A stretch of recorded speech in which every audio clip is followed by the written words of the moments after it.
My new farm and yard tractor chicken coop is here, and I'm really kind of excited because it came straight to the door. It was in flat boxes, very easy to take everything out, and I want to show you what I'm getting ready to do to prepare to assemble the farm and yard tractor chicken coop.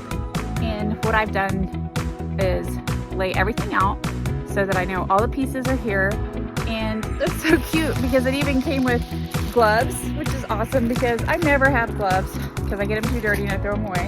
And it came with these cute little wrenches, and I mean, all kinds of stuff came with it.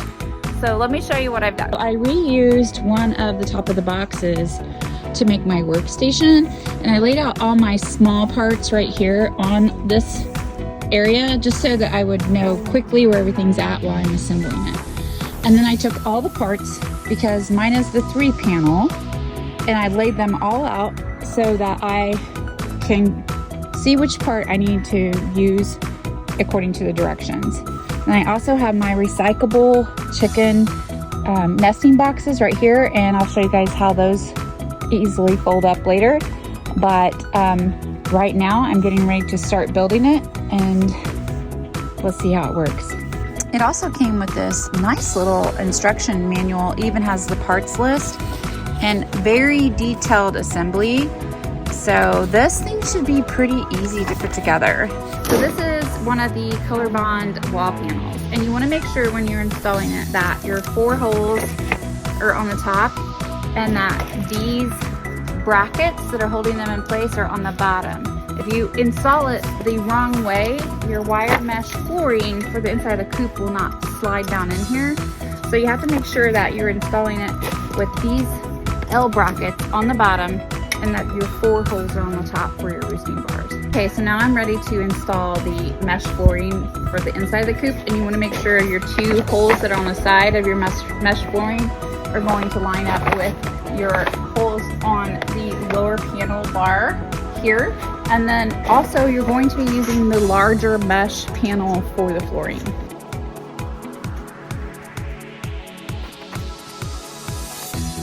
You're going to grab your bolt and washer and feed it through your top hole, line it up at the bottom hole, and then your another washer and bolt for the bottom.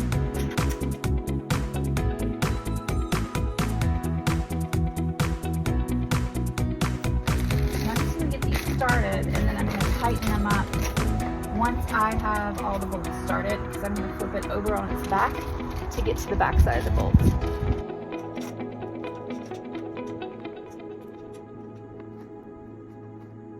Okay, now I'm ready to install my roosting bars.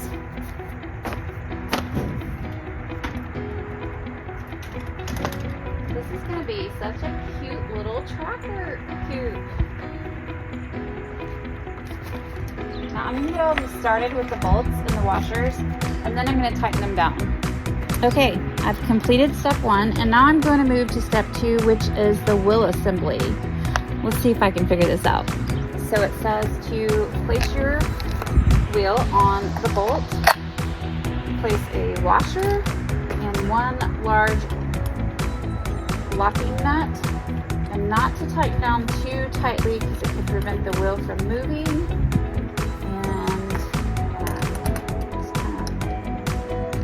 There, just a little, not too snug. Alright, I have my bolt assembly ready for my tractor tire. Make sure you're paying attention to the direction that you're feeding your bolt through. You want to make sure that your wheel is going to go on the outside of the color bond and that your bolt is coming through the bar from the same side of your wheel.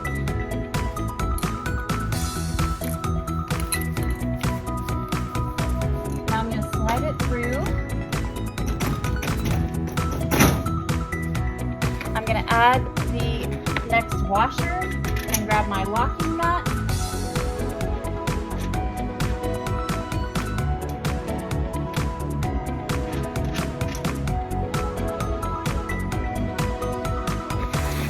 And I'm going to go ahead and put my locking nut on the other side.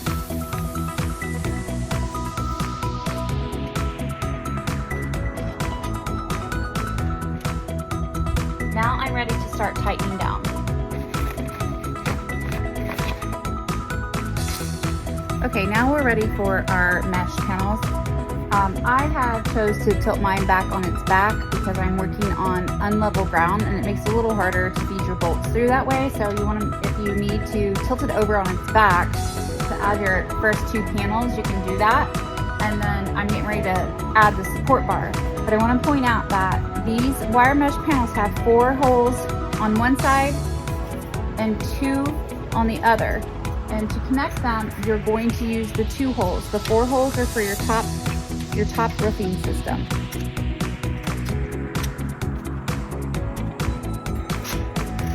I'm gonna add my washers now that I've got my bolts fed through. Okay, I'm ready to lower it back down to the ground so I can continue adding my panels. I've got my starter panels started and my support bar in the middle, and now I'm ready to finish installing the rest of the wire mesh. See how light that is? I can even drag it across my yard, and that's without the wheels being down and moving it.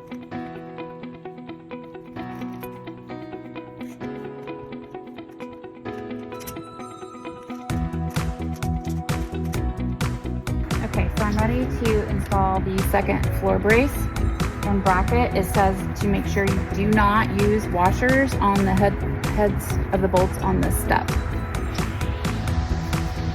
Okay, I'm excited. I'm ready to install my roof panels. Make sure you're paying attention to your roof panels because you have one that's specifically labeled middle roof panel, and they're going to tie together as they butt up. So pay attention to where your holes are aligning as well, so you don't have to undo your work and redo your work. Helpful tip on the assembly of the roof. It's going to be a little easier for you to get the first panel on by flipping it back on its back again and then assembling your roof panel. I gotta show you guys this. Look, my hands are already so curious. They're checking it out. They're like, hey, what's going on in here? Is this any place for us to hang out? What I'm working on right now is each roof panel has 2 bolts that connect the 2 panels together to draw them in really tight and close. And I'm securing those bolts right now, and then my roof will be done. Okay, to start installing your gate onto your tractor coupe, you're going to want to make sure that you have this gate open so that you have access to both the front and back side of the bolt as you're installing it. Okay, I've got my door all assembled. And I'm going to tell you, I am so pleased with how lightweight this door is. I don't know if I've just been working with wood products for too long, and they tend to get heavy and they sag, and it's so nice that this just opens so easily. It came with 2 handles, which you've probably already seen me install, and that's going to make it really easy to roll as well. And now I'm going to flip it over on its side to put the wire panels on the bottom. Okay, so the book says to secure your end pieces first with your fasteners and your wire panels. These are your fasteners. They're going to slide over your wire to your panel. And what's nice is they slide so that you're able to line it up where it needs to be for each piece that you're securing onto the panel. So you'll just be able to slide them around when you're securing them. Okay, so what you're doing here in the middle support beam is you're going to run a fastener from one side and a fastener from the other side. And then you'll be able to slide them up into the position that you need them to be in and run your bolt through both holes to have your fasteners where both panels meet up in the middle. Okay, now to the finishing touches. I'm installing my zip ties and I'm done. I did all of this in a little under 2 hours and I didn't even break a fingernail. Now for the finishing touches of the chicken coop are the little nesting boxes that are made out of recyclable material. They just snap right together, and then you're able to put them right inside the box right here.